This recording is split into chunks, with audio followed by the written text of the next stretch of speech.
Bonjour à tous, aujourd'hui petite vidéo parce que c'est le confinement, on est dimanche et que je n'ai littéralement que ça à faire. Ça va faire des bisous à des garçons mignons, qui sont aussi mes assistants. Ou peut-être pas utiliser le pluriel, en fait mon assistant. Plus d'infos dans les prochaines vidéos.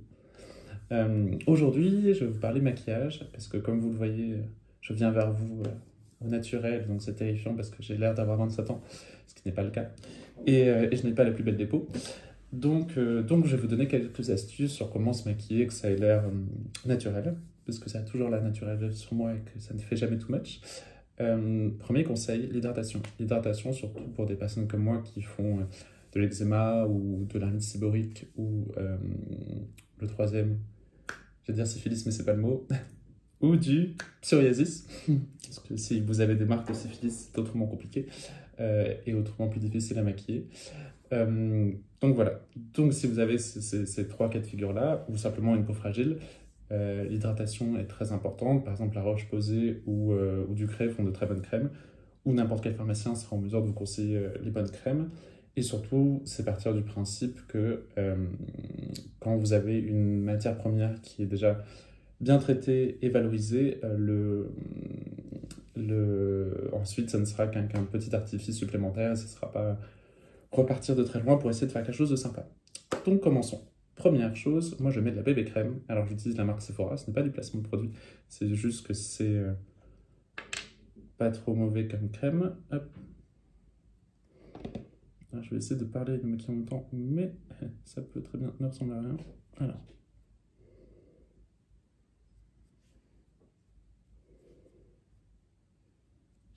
Alors moi j'utilise ça un peu comme... Il fait très chaud. T'as pas chaud aussi, chérie? Oh, parce que mon shake est là. Alors, la bébé crème, vous en avez une qui est pas mal chez Nivea, même si Nivea fait des produits qui ont tendance à être assez asséchants, mais ils ont développé une marque de bébé crème avec une base de crème hydratante, donc c'est sympa parce que ça hydrate la peau en plus de cacher les imperfections. C'est pas mal notamment pour hydrater. Hop.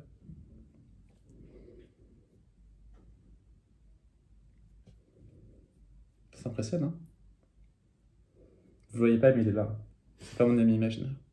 Je suis pas arrivé à ce niveau de célibat. Pourtant, on n'était pas loin. Alors, donc, et qu'est-ce que je vais dire d'autre? Bébé crème, donc bien pour les côtés du nez, le thé du front et les cernes sous les yeux. Surtout moi qui ai tendance à avoir des cernes violettes. J'ai pas une belle peau aujourd'hui, mais on fera avec. Donc voilà.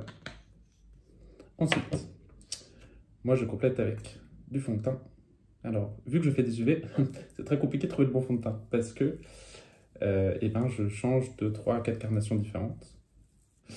Je pars toujours du principe qu'il faut s'arrêter à un certain nombre de coups de pinceau, c'est-à-dire que moi je recharge simplement 2 fois en fond de teint, parce que sinon en fait vous vous dites que plus c'est mieux, mais c'est pas toujours le cas, à part si vous aspirez à être une drag queen, ce qui n'est pas encore mon cas, même si je suis sûr que Clitoria Tivoli a de l'avenir devant elle. Oui, Clitoria Tivoli. Je trouve que c'est assez fantastique comme nom de scène. Welcome to the stage, Clitoria Tivoli.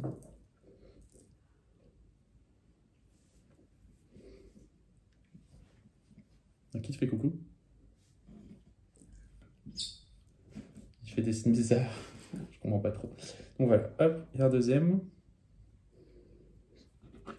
C'est un conseil, mais bon, ça c'est dur à adopter et je suis le premier qu'on ait conscience. Parfois, vous n'avez pas une belle peau ou une peau irritée parce que vous avez mal dormi ou que vous vivez dans un endroit plein de pollution, comme l'Île-de-France.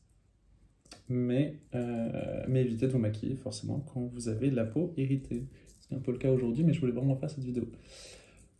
Un conseil est toujours faire un peu sur le cou, même si en fait vous avez des zones principales, vous avez donc le thé, le nez, les pommettes et le menton. Donc ça, ce sont les premières zones à recevoir du maquillage, mais après pour les côtés du visage, le cou ou le haut du front, c'est quand vous avez fini avec le pinceau, c'est-à-dire quand il y a le moins de fond de teint possible, sinon vous avez le cou orange et les pommettes blanches, ce qui n'a aucun intérêt. On est d'accord. Oh, waouh, c'est normal. Je suis sublimé par à peine 2 couches de maquillage. Ensuite, troisième chose, Moi qui ai des petits yeux de fouine, et à chaque fois on croit que j'ai des origines asiatiques, alors que non. En même temps, il suffit de voir mes attributs pour se douter que non. Mon assistant rigole beaucoup. Il sait que sinon il n'aura pas sa convention de stage signée, et c'est sa rémunération, c'est son dédommagement. Alors, ce que je fais, voilà, je vais réussir à me concentrer.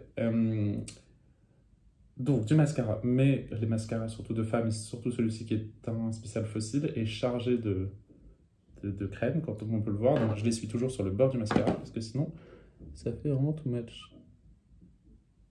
Après, vous pouvez aussi, je sais que ça existe, mais je n'en ai jamais acheté, vous pouvez aussi acheter les petites pinces spéciales cils qui marchent très bien. Tout ça, faire attention à ne pas faire de paquets. Ce silence est terrifiant. Dis quelque chose. Non, il n'ose pas, il est timide.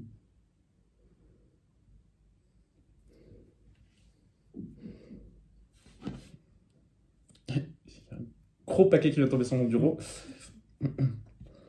Ah oui, et aussi astuce pour ceux qui ont les cheveux mi-longs, même si ça paraît être l'évidence, mettez une casquette ou un collant sur vos cheveux pour éviter que ça tombe partout. Tac, tac, tac. Ensuite, aussi sur le choix des marques, moi j'ai pas de préférence, même si voilà, Sephora c'est plus abordable.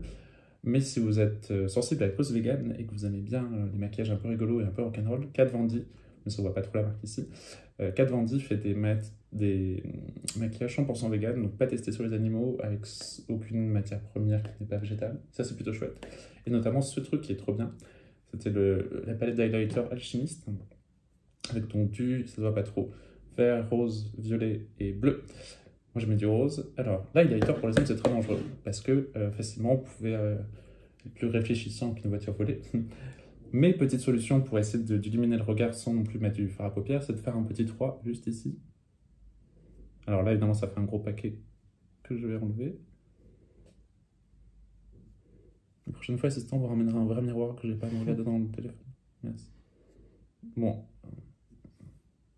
Alors là, ça ne se voit pas trop parce que j'ai un éclairage tout particulier, mais en fait, ça permet d'illuminer le côté de la pommette et de faire ressortir un peu le regard. Ça vous captive, hein? Je sens que vous êtes à fond.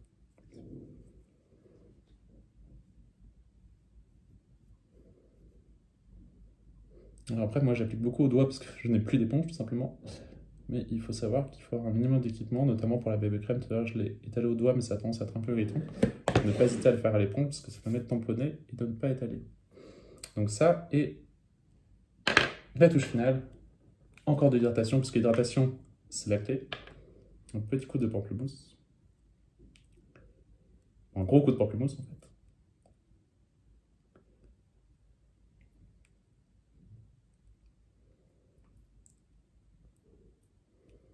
En plus, c'est bien parce que du coup, si vous faites une fellation, vous aurez des pénis qui sentent l'été et des sangria. Et ça, c'est la clé. Voilà. Donc voilà, c'était une petite vidéo de 8 minutes quand même, donc j'avais beaucoup de choses à raconter, beaucoup de blagues à vous faire. Mais voilà, les clés, l'hydratation, la bébé crème pour faire une petite base sympa et matifier le teint tout en le rendant plus uniforme. Du fond de teint légèrement un petit peu après également pour toujours rajouter ce côté uniforme et raviver un petit peu le teint. Du baume à lèvres pour hydratation. Du mascara mais sans les gros paquets qui restent dessus. Et un chouïa d'highlighter pour éclacer un petit peu le teint. À savoir que moi, ce que j'aime bien faire aussi, c'est en mettre juste une pointe là et là, parce que du coup, ça fait croire qu'on a, vous savez, ce petit réfléchissement au niveau des cernes qui est un peu violet-rose, et ça rajoute un petit peu de mystère à mon regard ténébreux. Voilà, des bisous à tous et on se voit très vite. Ciao, ciao!